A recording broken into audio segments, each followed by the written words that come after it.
Hi, welcome to One Word a Day. I'm Sophia, pilot into the University of Chinese. Let's continue the one single Chinese character a day special summer edition because I normally do 4 characters a day. But if you find it more helpful for you to stay attached, hooked, connected, engaged with the Chinese language, then let's go for this shorter form and deeper dive format. Because most of the time Chinese, I regard they encapsulate ancient philosophies or wisdom, pearls of wisdom in such 4 character formations a lot of times. So I want to preserve that of the culture. But if this is too much, too big a bite, and if I cut it down to smaller chunks of single character helps more, then we can do some time for that. Okay, so today we talked about Li, and Li is a high frequency Chinese character in the language because it is multiple talented or multiple meaning. It came from Li, from a farming activity, and then applied to contemporary business operation almost. Like when you think about pros and cons, for example, like the benefits or advantage, Li is the word to go with, like, this is something good for you. So you want to go after that, right? So you pursue interest or pursue advantage. So this is something you want to be with.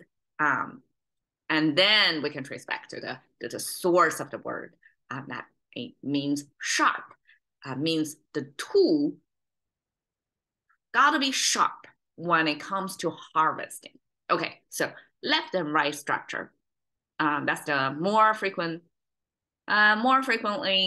Chinese character formations because sometimes we do have up and down structure, but this time it's left and right, and most of the times it's left and right. Okay, left side pronounced as he. You don't need to remember that. Well, if you want to, he means crop. And here I'm showing you both the crop icon and the tree icon. And you can see here is the differentiator that have this one slanted sideway going, not exactly a dot, but a stroke on top of the otherwise would be tree icon. So when we look at this, we have to look at both to make sense of why this means crop. Okay, the tree icon made up of these 2 curves. One is upward turning, one is downward turning, right? Connected with a vertical line. So the top portion is the canopy of the tree. We can regard it visually as a canopy of the tree. And the bottom portion is the tree roots. That got clarified. That's the root of the tree. Because for a tree to grow tall, the root of the tree got to go deep, right? If not as like in vertical space, even if the root of the tree is invisible to us humans above the ground, in actuality, whoever studied that, the plant, the nature of the plant, then would tell that the root of tree have to go at least as deep as the canopy of the tree, right? Otherwise, it won't stand stable. So this captures the essential 2 big component of a tree. Now, with this slant stroke on top of the canopy, that simply indicates this is a plant that got ripening grains most of the time. It could be fruit or grain. Most of the time, it's a grains. So picture wheat, something like that, or barley, right? It is a long stalk of plant growing with both the root and the leaf part, but with the ripening grains or fruit hanging down.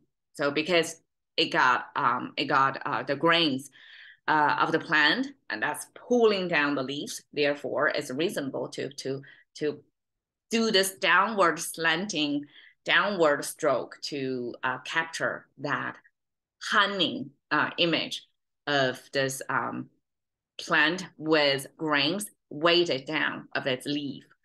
Okay, so this is crop, and right, I translate it as sickle. I would imagine in the past, farmers when they do manual harvest, they have to crop, they have to cut the crop, right? I never personally did that, but I know my previous generation or two generations ago, people do work on the farm. Then the sickle, cutting it with sickle, is a common practice. I'm not sure in the other agriculture society, but in China, that's what I heard. I never seen it personally. So sickle was used. So apparently this is not a knife. It's not like a cutting table knife. It is a special tool that's shaped in a sickle, so in a kind of circular shape that's sharp that you can kind of just swing and then I would imagine grab on the tip of the crop and then you swing and to cut the whole like many stalks at the same time, right? So efficiency of cutting, because harvest have a narrow window. When it's ripe, it's ready to get harvested. You don't want the crop to stay there for too long in case of weather change or something that could ruin your year's work, right? So harvest efficiency was highly almost like a highly sensitive technology to have. Therefore, the sickle gotta be really sharp. When you do the work, you want to sharpen the tool first, and then you can increase your efficiency. So the sharpness coming from this harvesting image of cutting or sickling down crops is the core of the concept of this li character. And eventually, this li means advantage. Advantage simply means you have the sharpest tool or the state of the art technology back then to help you improve, like max out the efficiency at harvesting. So that's advantage. And then it got extended in contemporary commercial context to mean benefit or profit or interest to pair with other character. Okay, so this is li, right? So when you pair it with e means good for you. So if this is sharp and good for you, that means benefit, right? And then we have li and li yi again, or li run.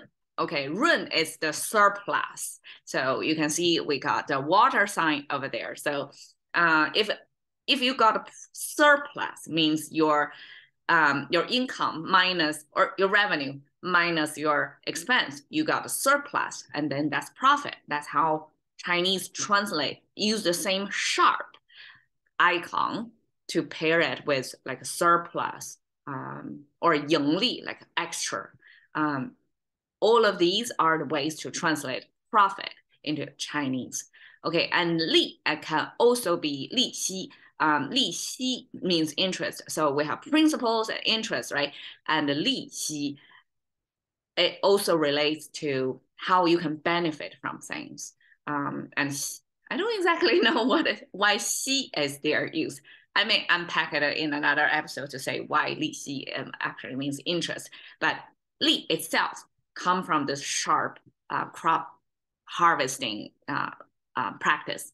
And then, okay, advantage, naturally it means favorable, right? If it is advantageous, right? That means it's a favorable condition. So 有利 means positive, like sharp positive, or you have sharpness. That means favorable.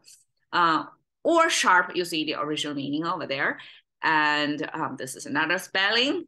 So that's how sharp can be extended and used in multiple different contexts, but most of the time, it's related to business operation, because I guess in ancient time, as well in contemporary, that if you have the best technology, right? If your tool is sharp, that means profit, that means advantage, that means benefit from it, right? So that's how this same character can be paired with other characters to create all these meanings that means beneficial to you.